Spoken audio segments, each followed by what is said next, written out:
Bismillahirrahmanirrahim. Ila hadratin nabiyina al-Mustafa Sayyidina Rasulillah sallallahu alaihi wasallam wa ala alihi wa azwajihi wa dhurriyyati sahabati wa atba'i ila hadrati jami' ikhwanihi min al-anbiya wal mursalin wa syuhada salihin awliya'il muqarrabin ulama'il 'amilin wal musannifin wa khususan li musannif hadzal kitab insyaallah lahum al-Fatihah. A'udzu billahi minasyaitonir rajim. Bismillah. Rabbil alamin arrahmanir rahim. إياك نعبد وإياك نستعين صراط المستقيم صراط الضالين. Alhamdulillah hadirin jamaah salat maghrib yang sama-sama dirahmati dan dimuliakan Allah Subhanahu wa taala. Kita lanjutkan mudzakarah kita.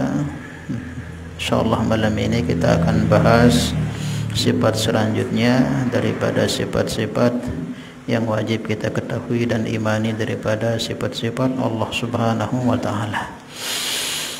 Sebagaimana para ulama-ulama kita sebutkan bahwa perdoain hukumnya wajib hukumnya atas setiap mukmin muslim yang sudah mukallaf, yang sudah akil balik. Nah, kayak kita ini yang sudah balik untuk mengkaji ilmu-ilmu fardu ain. Sering disampaikan oleh para ulama kita ada 3 jenis ilmu fardhu ain yang setiap kita harus tahu. Setiap mukmin muslim yang sudah mukallaf harus untuk mengkaji dan memahaminya. Salah satunya ilmu yang kita kaji ini ilmu tauhid, ini intinya. Tata cara kita bisa bermakrifat, mengenal Tuhan yang menciptakan kita. Kemudian namanya ilmu syariat, yaitu ilmu fikih. Ini juga fardhu ain. Tata cara kita bersuci, tata cara kita mandi besar, menghilangkan najis, hadas, cara kita wudhu yang benar, kemudian sholat yang benar, kemudian cara jual beli yang benar, munakahat, menikah yang benar, dan sebagainya. Kemudian juga termasuk fardhu ain untuk kita yaitu ilmu yang kaitan tentang ilmu ihsan atau ilmu tasawuf. Bagaimana setiap diri-diri kita ini terbersih dari segala bentuk kotoran-kotoran hati sehingga menjadi sebab diterimanya segala bentuk amal ibadah kita. Inilah yang perlu setiap diri kita untuk kita tuntut, kita cari guru-guru, ustadz-ustadz yang mengajarkan kita ilmu fardhu ain seperti ini. Insyaallah ya. Ini khususnya untuk kita orang-orang awam. Ataupun nanti hadis, tafsir, itu nanti khusus untuk para ustadz-ustadz saja gitu. Tapi kalau kita yang umum ini yang perlu kita perdalam ini. Bagaimana ilmu tauhid kita mantap, bagaimana fikih kita ini paham tata cara yang disebutkan tadi, dan bagaimana setiap diri kita ini tidak ada rasa-rasa yang tidak baik dalam hati kita, dengki, iri, hasad dan sebagainya. Itu juga ada caranya, ada tata caranya untuk kita mengobatinya. Jika 3 ini sudah lengkap, maka insyaallah dengan izin Allah bisa sempurna pengamalan agama kita, insyaallah ya. Maka malam ini kita akan bahas mengenai sifat selanjutnya, itu basar. Artinya melihat, maka mustahil buta. Dalilnya firman Allah Ta'ala, Bismillahirrahmanirrahim, Wallahu basirun bima ta'malun. Dialah Allah zat basirun yang maha melihat, bima terhadap perkara ta'malun yang kamu semua kerjakan. Maka patuh bagi mukmin setiap kita ini yang meyakini Allah itu maha melihat. Apa sikap kita terhadap itu? Yaitu hendaklah bagi mukmin mengiktikad, meyakini bahwa ia tiada berani membuat maksiat sebab Tuhannya amat melihat akan segala perbuatannya adanya. Paham ya? Nah, itu terjemahnya.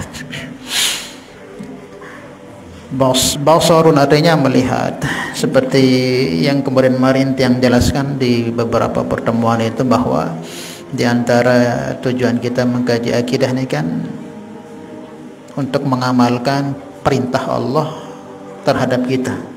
Allah firmankan dalam Al-Quran, wa ma khalaqtul jinna wal insa illa liya'budun. Aku tidak ciptakan jin dan manusia melainkan hanya untuk menyembahku.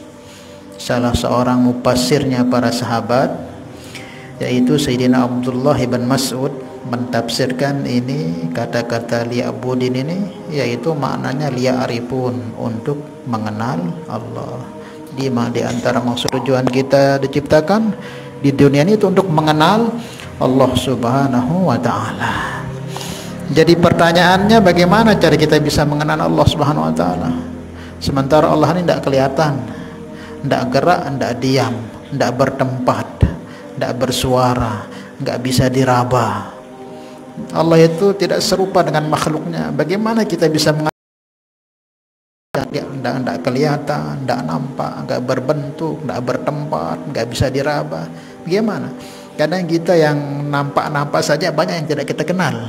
Makhluk-makhluk Allah yang Allah ciptakan yang kecil-kecil banyak yang kita kenal, padahal itu kelihatan. Apalagi makhluknya yang kelihatan, apalagi Allah ini yang bukan makhluk, dimensi alam gaibnya itu lain Allah itu.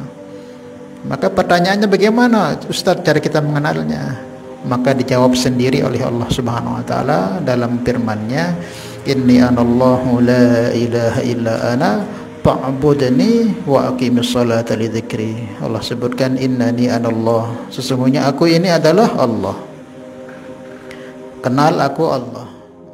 Maka perlu tiang rekam, dan ini pun tiang sudah izin sama guru-guru tiang. Ya, temburu, kiai-kiai tiang itu boleh nggak tiang rekam gini-gini? Silahkan. Kayaknya setiap usaha, setiap pengajian tiang rekam. Mara itu ini kan lemah, kita punya akal. Kadang sekali dengar dia kadang mereka tak paham, baru sebab syukur dia tak paham. Bisa nanti sedang serius rekamannya bisa sedang ulang. Dan tiang niatkan untuk mengamalkan apa yang diarahkan oleh Al-Imam Abu Hasan Sazili. Tiang kan di Mushola Montong itu buka namanya kitab Hikam, dikarang oleh Imam Ibnu Athaillah. Imam Ibnu Athaillah punya guru namanya Abu Abbas Al-Mursi. Abu Abbas Al-Mursi punya guru namanya Al-Imam Abu Hasan Sazili yang punya Hizib Nasr, Hizib Bahar itu yang punya Thariqah Saziliyah itu. Beliau pernah mengatakan, a'linu atau i'linu bi ta'atikum, sebarluaskan ketaatanmu. Sebarluaskan ketaatanmu itu, sebarkan. Tidak usah takut teriak, tidak usah takut pamer, sebarkan sudah. Kama tu'linu ahlul ma'asi ma'asiyahum, sebagaimana orang ahli maksiat itu enggak malu-malu sebarkan kemaksiatannya. Lihat di media terlanjang, joget macam-macam, enggak malu itu pada kemaksiat. Kalau kita yang bagus-bagus ini, yang paham-pahamnya enggak sebarkan kebaikan-kebaikan, nanti yang dilihat cuman gitu aja. Maka penting manfaatkan, walaupun media dibuat orang-orang kafir, kita gunakan dia untuk dakwah agama supaya meringankan juga hisabnya nanti di akhirat. Jadi beliau katakan, i'linu bi ta'atikum, sebarluaskan ketaatan, jangan takut riak pamer nanti. Gara-gara kenapa kemaksiatan banyak tersebar sekarang? Karena orang-orang ahli taat nih banyak sembunyi buat ketaatannya. Karena takut riak kah, takut pamer kah, sehingga yang nampak di depan itu maksiat, tok lale tok. Takutnya alasannya riak. Belum tentu orang yang nyebar luaskan kebaikan itu riak, belum tentu. Bisa jadi orang yang sembunyi-sembunyi itu riak, bisa jadi. Jadi kita itu, tiang juga ini pernah sowan ke guru-guru tiang diizinkan silahkan manfaatkan sebagus-bagusnya. Makanya setiap pengajian tiang usaha rekam supaya nanti siapa tahu ada yang lupa yang ingin mengulangnya bisa dilihat lagi. Insyaallah ya. Tapi tiang ini nggak tahu antara niatnya ikhlas atau tidak, tidak tahu juga. Tapi mudah-mudahan ikhlas ya. Dan tiang punya umur juga nggak lama kan. Saya tahu besok yang meninggal sudah bisa manfaatkan, bisa dengar nanti rekaman-rekamannya begitu ya. Kalau ulama-ulama dahulu kan mereka pakai karangan kitab. Sekarang kita ini kan ngarang kitab agak susah. Ini yang media ini kita pakai buat status kebaikan yang baik, sebarkan. Nanti saya tahu ada 1-2 orang dapat hidayah jariah daripada itu. Nah, kita dapat pahala. Insyaallah ya, kita lanjutkan. Sampai mana tadi? Maha melihatnya Allah Subhanahu wa Ta'ala. Jadi seperti itu tadi, kita semua yang selain Allah itu aradhi. Kita melihat karena dibisakan oleh Allah. Sejatinya hakikatnya kita ini semua tidak bisa melihat yang hakiki, yang zati, yang maha melihat tanpa sebab, tanpa akibat, tanpa pelantara. Itulah Allah Subhanahu wa ta'ala. Maka minimal untuk kita bisa membedakan antara melihatnya yang sempurna Allah Ta'ala dengan kita, sudah sering juga yang jelaskan, minimal ada 5 tempatnya. Yang pertama, maha melihat Allah itu qidam. Yang kedua, maha melihat Allah itu baqa. Maha melihat Allah itu mukhawafatul lil hawadis. Keempat, maha melihat Allah itu qiyamuhu bi nafsihi, dan maha melihat Allah wahdaniyah. Minimal kita paham 5 ini, ngerti kita perbedaan antara melihatnya kita yang lemah dengan melihatnya Allah. Yang pertama kita bahas, melihat Allah itu qidam. Maknanya apa? Dahulu. Tidak berproses. Mereka kan lahir, proses bola mata, tetes lahir pun belum bisa melihat. Baru selepas berapa saat dari kelahiran itu pun masih sedikit kita bisa melihat dan kita paham apa yang kita lihat. Baru setelah anak-anak dewasa baru kita ngerti proses. Kadang penglihatan itu nggak lama, kadang bisa sakit, rabun, kadang bisa buta. Itulah kita. Karena prosesnya Allah Subhanahu wa ta'ala itu qidam, maha melihatnya dahulu. Sedia adanya Allah di azali, yang adanya tanpa permulaan, tanpa pernah tidak ada, tanpa pernah dibuat, tanpa dilahirkan. Di situ pula juga Allah itu langsung bersifat melihat. Jadi proses-proses Allah itu sedia adanya Allah di azalinya, sudah itu Allah melihat. Ingat, Allah itu tidak diciptakan. Nah, dia nggak diciptakan, nggak dilahirkan, tidak pernah tidak ada, dia hakiki adanya. Siapa yang ciptakan Allah? Siapa yang ciptakan Allah? Tidak perlu dijawab.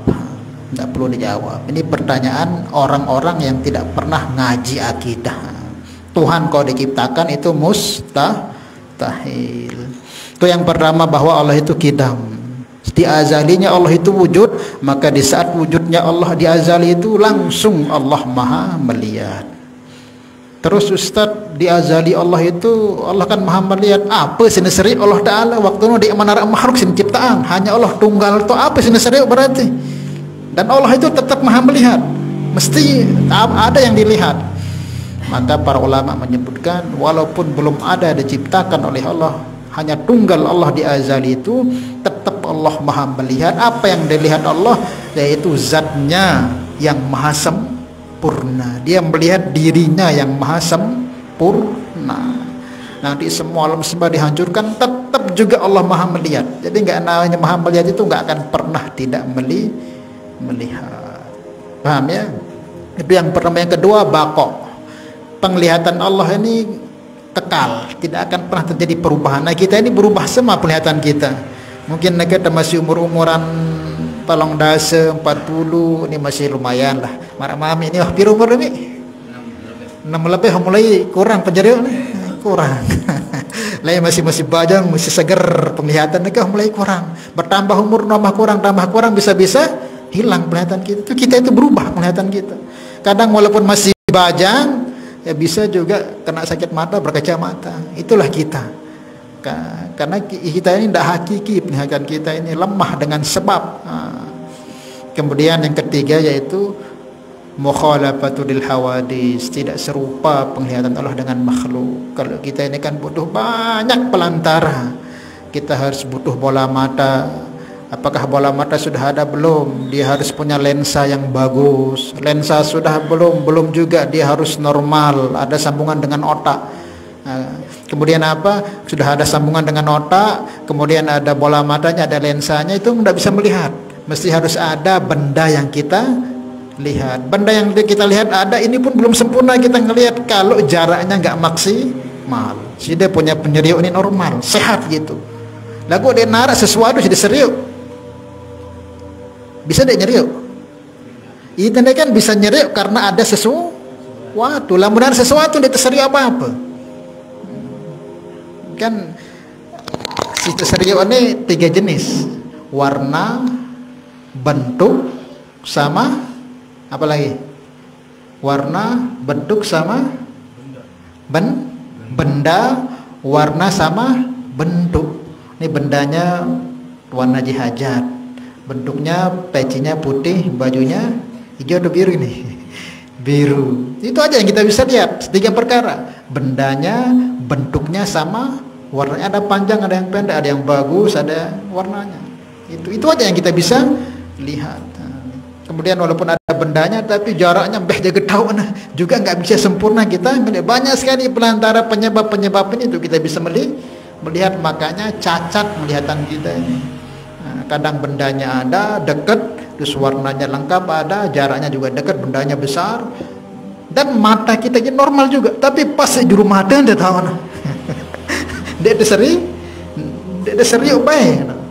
Atau sehat mata kita ada bendanya dan jaraknya maksimal, tapi dimudin dia tahu serius dan itulah kelemahan kita. Ya, itu harus ada cahaya. Ada 3 cahaya, benda, sama warna. Benda ini termasuk bentuknya. Itulah kita ini. Nah, Allah itu tidak butuh itu. Tidak butuh itu. Nah, kita itu banyak sekali persyaratan untuk kita bisa melihat. Makanya semua penglihatan kita ini lemah sangat, lemah sangat, dan butuh juga sifat Allah letakkan dalam penglihatan kita. Walaupun normal penyeliuk ada benda, arah cahaya, arah macam-macam, lagu sifatnya itu cabut seolah Taala. Tidak bakalan bisa melihat. Jadi serius dengan buta meleng. Orang-orang buta meleng itu kan matanya normal, putihnya ada kayak kita normal, putihnya ada, hitamnya ada, lensanya ada, semua normal, bersih. Tetapi nggak bisa melihat. Kenapa? Sifatnya itu dicabut oleh Allah, maka nggak bisa melihat. Itulah begitu banyak persyaratan untuk kita ini bisa melihat. Itu saking lemahnya kita. Nah, sementara Allah nggak butuh itu semua. Tidak ada persyaratan bagi Allah untuk melihat. Dia maha melihat.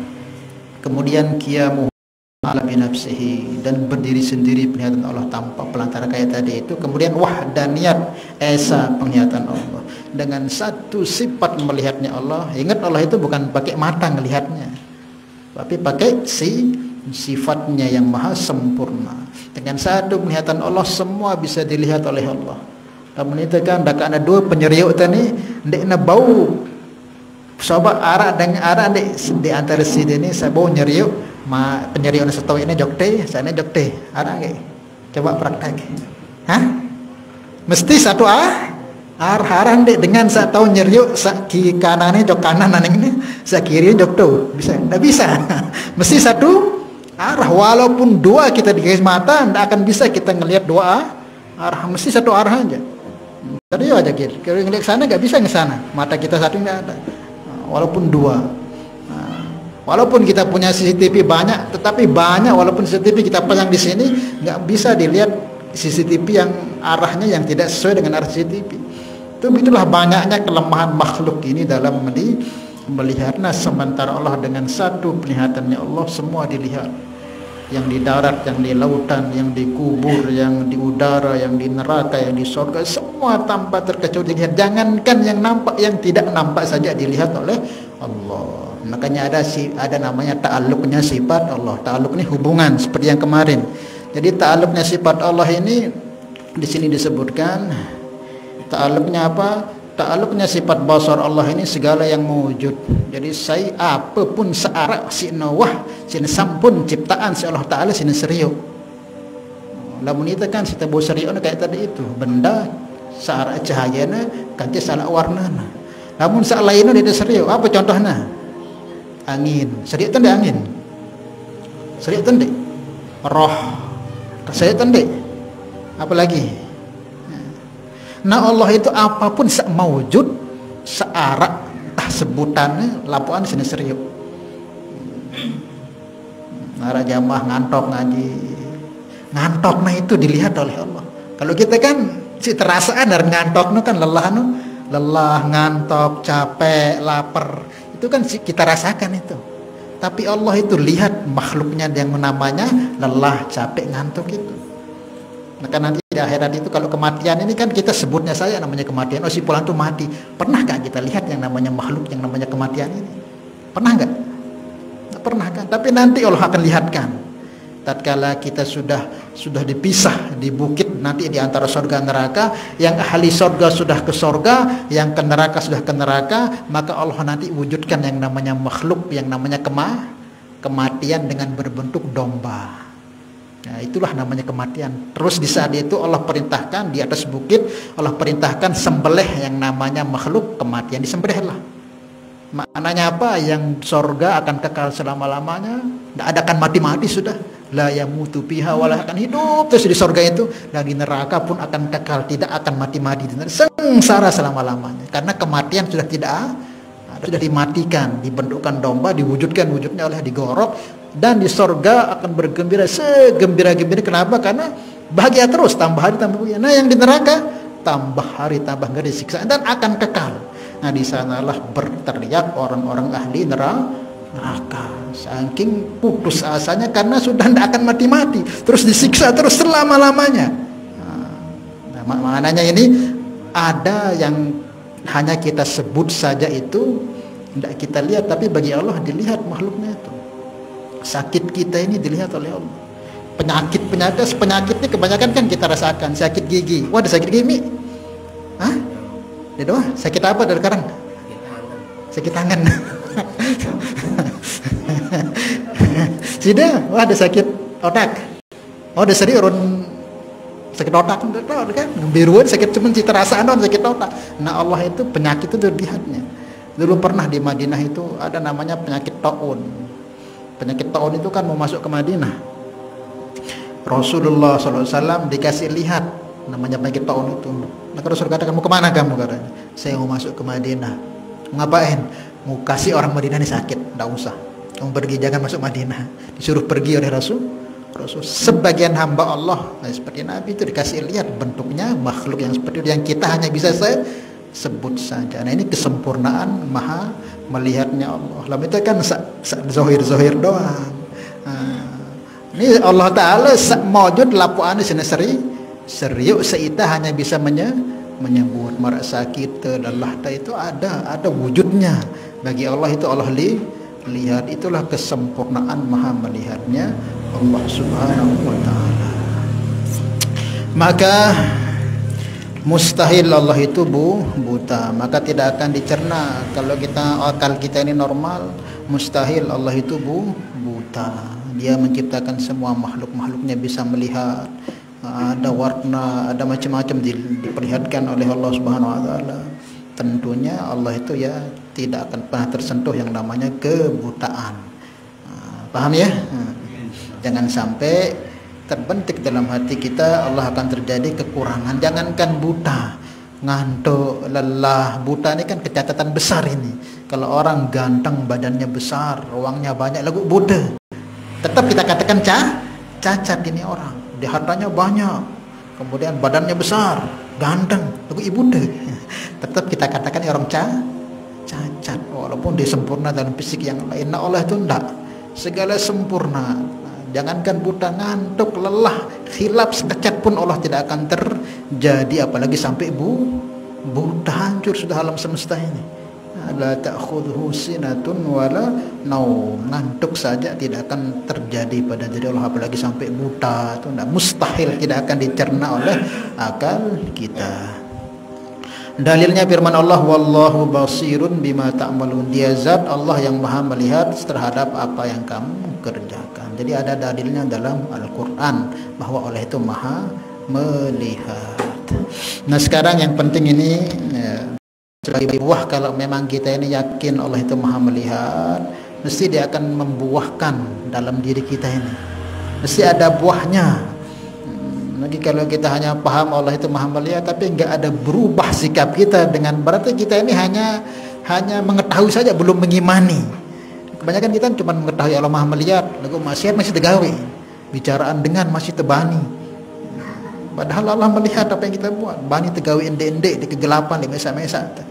Berarti itu maknanya hanya kita berislam saja, belum beriman yang sebenarnya.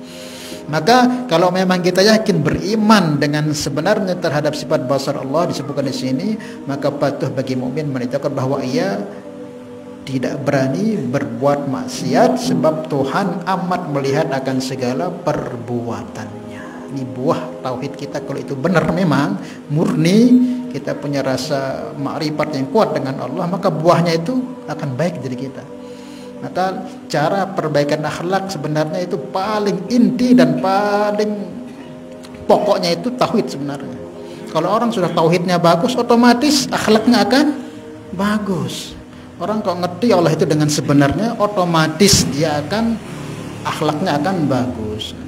Kenapa akhlak kita kurang bagus? Karena kita belum kenal Allah. Kalau kita betul kenal Allah, takut dengan Allah, segala yang dilarang Allah tidak akan kita buat. Nah, kalau sudah segala yang dilarang Allah itu tidak kita buat, ya itu adalah orang yang baik. Dia tidak berani ghibah, nyakiti orang, zalimi orang, ambil hak orang, karena rasa takutnya kepada Allah. Otomatis yang seperti itu akhlaknya akan baik. Maka untuk memperbaiki akhlak itu caranya yaitu dengan memperbaiki tauhid. Maka jelas Nabi sabdakan, man aslaha bainahu wa bainallah aslahallahu bainahu wa bainan nas. Siapa yang perbaiki hubungannya dengan Allah dengan benar, otomatis nanti hubungan dengan sama kan baik.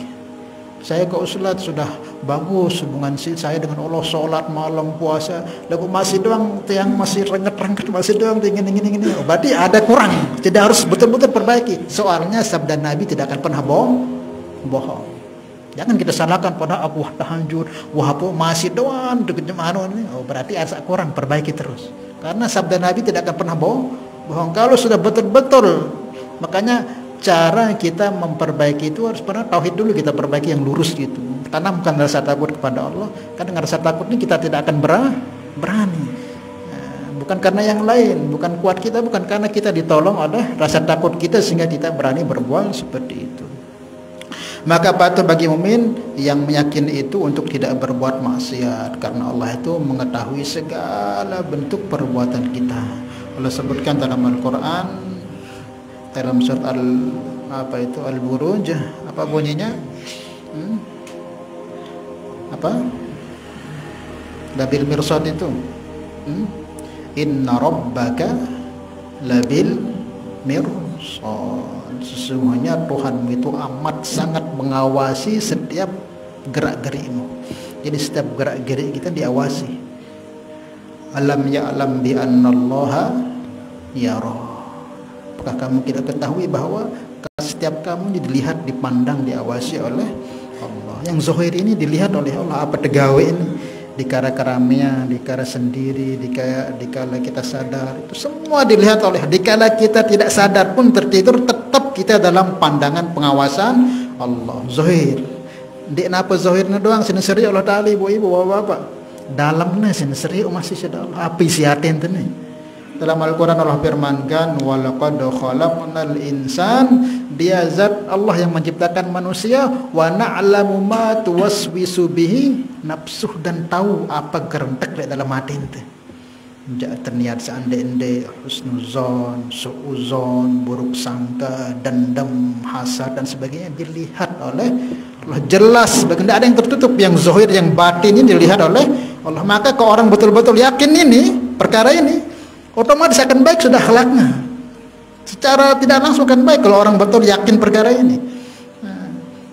Cuman kita ya makrifat kita ini kurang yakin. Tak Allah Maha melihat lagu bahan ini kekurangan timbangan lamun berjual. Bahan ini terbohong, nampak bagus padahal nampak awak pirjedo lek kolkas. Bahan ini terlekakan seninaten nedo ko gaweannya ara 100 barang lek kantong harus juta. Kenapa? Karena kita belum beriman yang sebenarnya kepada Allah. Makanya pentingnya kita ngaji tauhid, ngaji akidah, supaya betul-betul kita merasa takut kepada Allah Subhanahu wa taala. Maka Sayyidina Ali beliau katakan, kalau kamu tahu sebenarnya dirimu itu siapa, kamu itu jahat atau tidak, itu caranya gimana? Caranya kamu lihat dirimu dikala kamu sendiri itu apa yang kamu buat. Nah, itulah dirimu kamu sebenarnya. Bukan pas sekarang ini kamu duduk ngajar orang. Ini namanya bisa pencitraan, bisa kamu bantu pencitraan itu. Apalagi zaman sekarang. Kalau kamu mau lihat hakikat diri sendiri, lihat ketara sendiri itu apa yang kamu buat. Apakah kamu nangis di hadapan Allah atau kamu buat hal-hal yang buruk, melihat yang enggak, itulah hakikat kamu. Adapun di depan orang kamu kelihatan baik, itu cuma pencitraan. Kalau sudah kamu bisa di saat sendiri kamu takut kepada Allah, dimanapun kamu akan takut kepada Allah. Tapi di sendiri ini kita kelihatan sekarang ini kita pakai kopiah, sorban, berjubah, nah boleh mesa-mesa barah macam-macam setagawe. Jangan sampai begitu.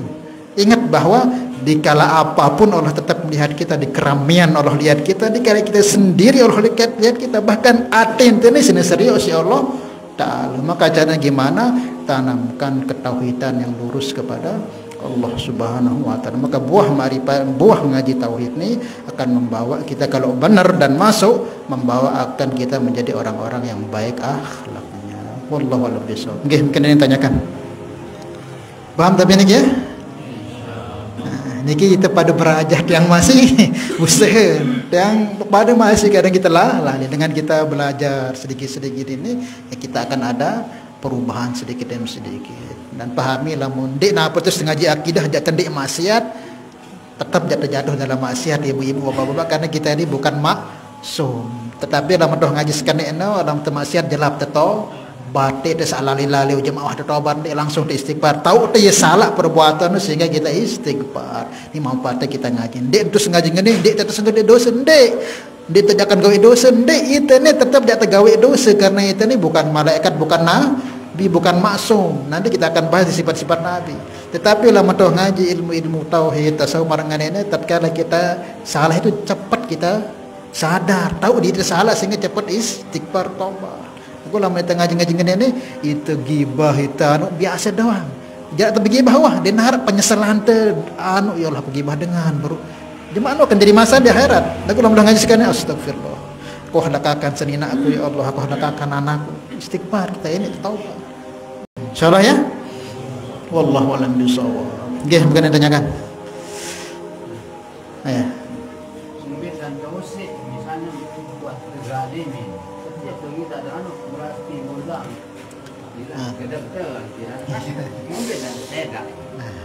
Ya itu manusiawi ya, manusiawi. Iya.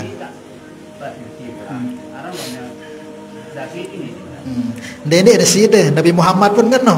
Nabi Muhammad nih punya paman namanya Hamzah, dibunuh oleh seorang budak namanya Wahsy. Jadi di perang Uhud itu ini paman dia tombak tembus mati. Habis mati itu diambil hatinya oleh Hindun, istrinya Abu Sufyan dimakan. Makanya tetap tapi didoakan Nabi. Nabi enggak benci sama Hamzah tapi dibenci perbuatan, tetap didoakan hanya Hamzah masuk Islam. Siapa namanya? Wahsy masuk Islam. Tetapi kenapa Wahsy itu enggak pernah dilihat oleh Nabi? Ketika Wahsy mau datang disuruh di belakang Nabi. Setiap ada Wahsy disuruh Wahsy ini di belakang Nabi. Kembek dia apa benci Nabi si Wahsy karena pernah bunuh pamannya, tapi apa kalau Nabi lihat Wahsy ini ingat pamannya yang mati dibunuhnya sehingga sedih beliau, bukan dia benci sama Wahsy enggak. Nah, maka gitu juga ya kita kalau melihat orang yang pernah sakit itu sakit lagu ya ikhlasan. Nah, ikhlasan dalam artian ya itu manusiawi. Kadang lagu lawan. Nah, ketika kita lawan mungkin ada orang yang pernah jangkit terus kita lawan itu, kita istighfar ataupun kita doakan tambah tinggi derajat kita. Paham ya? Gitu cara lawan dia, malah kita doakan yang bagus-bagus. Nanti kembalinya ke kita. Tapi jangan kita katakan entah diri gini. Ipa ada sih itu jadi marahnya jadi. Paham ya? Nah, kita usaha, kita berajah. Kita berajah. Cukup. Muawiyah. Iya. Jadi Muawiyah ini anaknya Abu Sufyan. Nah, iya makanya. Jadi Abu Sufyan juga masuk Islam di akhir-akhir itu di Fathu Mekah dia masuk Islam, Hindun pun juga masuk. Padahal Hindun ini sudah bersumpah saya tidak akan masuk, jijik saya dengan Islam. Tetapi Hindun juga masuk Islam. Apa katanya? Saya enggak ingin Islam, tapi Islam yang masuk ke saya. Jadi Allah itu kalau sudah senang itu walaupun dia enggak mau masuk Islam, Islam yang masuk dia menjadi sahabiah yang bertakwa. Yang perawi hadis Muawiyah itu berarti. Nah, dari Hindun ini keluar namanya Muawiyah. Muawiyah ini punya anak namanya Yazid. Nah, Yazid inilah yang nanti perintah gubernur yang ada di Kufah itu untuk membantai Sayyidina Husain. Jadi, tetapi kita jangan mandang jelek kepada Sayyidina Muawiyah. Walaupun dia punya anak namanya Yazid. Tetap Muawiyah ini sahabat Nabi, tidak bisa dikalahkan sebagaimanapun taatnya yang namanya tabi'in, tabi'ut tabi'in, ulama yang sekarang ini tidak akan bisa mengalahkan Muawiyah. Sedikit lagi nih yang ceritakan supaya kita jangan sampai karena Muawiyah ini punya anak Yazid yang bunuh Sayyidina Husain terus Muawiyah ini jelek, jangan rusak keimanan kita. Ini Muawiyah ini walaupun dia punya keturunan yang sempat memenggal, bukan beliau sebenarnya Yazid yang memenggal, tapi atas perintahnya kan dia jadi khalifah di waktu itu, disuruh gubernur yang ada di Kufah itu untuk memerangi. Sebenarnya nggak sampai untuk dipenggal, kamu tangkap aja itu Husain sama keluar rombongan itu, kamu tangkap, tapi ini salah pemahaman ini gubernur yang di Kufah itu, sampai dipanah berapa ratus tombak di sini, panah sampai dipenggal. Sebenarnya Yazid itu cuma tangkap, jangan sampai diapa-apakan, tapi ya karena seperti itu. Nah, tapi di perang Siffin juga antara Sayyidina Ali dengan Muawiyah. Iya, perang itu. Sayyidina Ali pun pernah perang sama Sayyidina Aisyah. Jadi makanya sejarah ini perlu kita luruskan. Kalau sudah mengejek sejarah itu di Montong itu kita buka jadi, tapi belum sampai situ. Mau dilanjutkan nih sedikit, nih malah Muawiyah nih pernah dulu yang di Pakistan ada namanya Khalifah Umar bin Abdul Aziz. Ini Umar bin Abdul Aziz ini khalifah yang paling takwa selepas sahabat. Nah, jadi beliau ini termasuk mujaddid pertama. Jadi mujaddid pertama itu Rasulullah, selepas 100 tahun itu ada mujaddid nanti namanya Umar bin Abdul Aziz. 200 tahun kedua namanya Al-Imam Muhammad Idris Syafi'i. Jadi beliau pernah jadi mujaddid nih Umar bin Abdul Aziz nih. Nabi sabdakan setiap 100 tahun itu Allah akan bangkitkan satu orang akan mengokohkan ini agama, termasuk Umar bin Abdul Aziz khalifah di masa itu. Pernah ada orang tanya kepada Abdullah bin Mubarak, bagaimana derajatnya Umar bin Abdul Aziz yang begitu soleh, takwa, asbab beliau jadi khalifah itu anjing dengan kucing makan bareng, tikus dengan kucing makan bareng, ada permusuhan itu, yang musuh-musuh itu jadi berdamai. Maka pernah nih ditanya beliau, bagaimana tinggi derajatnya Muawiyah yang punya anak membunuh Sayyidina Husain dengan Umar bin Abdul Aziz yang dia ini tabi'in, bagaimana derajatnya? Sementara Muawiyah terkenal dia punya anak Yazid memenggal Husain, sementara Umar bin Abdul Aziz ini takwa soleh, mana lebih tinggi derajatnya? Maka apa dijawabnya Abdullah bin Mubarak? Satu helai kerepok yang hinggap di hidung kudanya Muawiyah ketika pergi perang, satu nih kerepok yang hinggap di hidung kudanya, bukan ke beliau, di hidung kudanya Muawiyah, tidak akan bisa dikalahkan dengan seluruh amalnya Umar bin Abdul Aziz. Karena dia sahabat, namanya sahabat sudah nggak bisa dikalahkan derajatnya. Sebagaimanapun hebatnya Umar bin Abdul Aziz sampai dikatakan mujaddidnya 100 tahun selepas itu, soleh takwanya, tidak akan bisa mengalahkan seujung kerepok yang nyangkut di hidungnya Sayyidina kudanya Sayyidina Muawiyah, apalagi dalam amalannya. Makanya derajat yang namanya sahabat yang sudah berdaid langsung dengan Rasul itu tidak akan bisa dikalahkan sehebat apapun amalnya tabi. Tetap Muawiyah tidak bisa dikalahkan oleh siapapun dari tabi'i yang hebat-hebat amalnya. Karena namanya derajat dengan sahabat ini orang pilihan. Apalagi Muawiyah termasuk banyak rawi hadisnya banyak. Maka jangan sampai ketika perang Muawiyah dengan Sayyidina Ali kita salahkan Muawiyah. Enggak, semua ini orang soleh, mau Muawiyah soleh, mau Ali soleh. Itu akidah kita ahli sunnah wal jamaah. Jangan sampai kita katakan Muawiyah pemberontak, rusak akidah kita sebagai keimanan kita. Insyaallah ya, mudah-mudahan Allah Subhanahu wa taala beri kepahaman kepada kita untuk kita bisa amal dan sampaikan. Ala hadhihi niyah al-Fatihah. Bismillahirrahmanirrahim. Alhamdulillahirabbil alamin. Arrahmanir rahim. Iyyaka na'budu wa iyyaka nasta'in. Shiratal mustaqim. Shiratal ladzina an'amta 'alaihim. Salatullah salamullah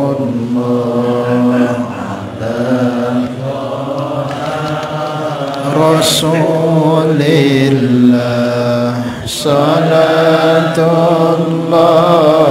salamullah ala yasin habibillah tawassalna bismillah wa bil hadi Rasulillah وكل مجاهد لله بأهل البدر يا الله سبحان الله بحمده سبحان الله وبحمدك أشهد أن لا إله إلا أنت أستغفرك وأتوب إليك والسلام عليكم ورحمة الله وبركاته.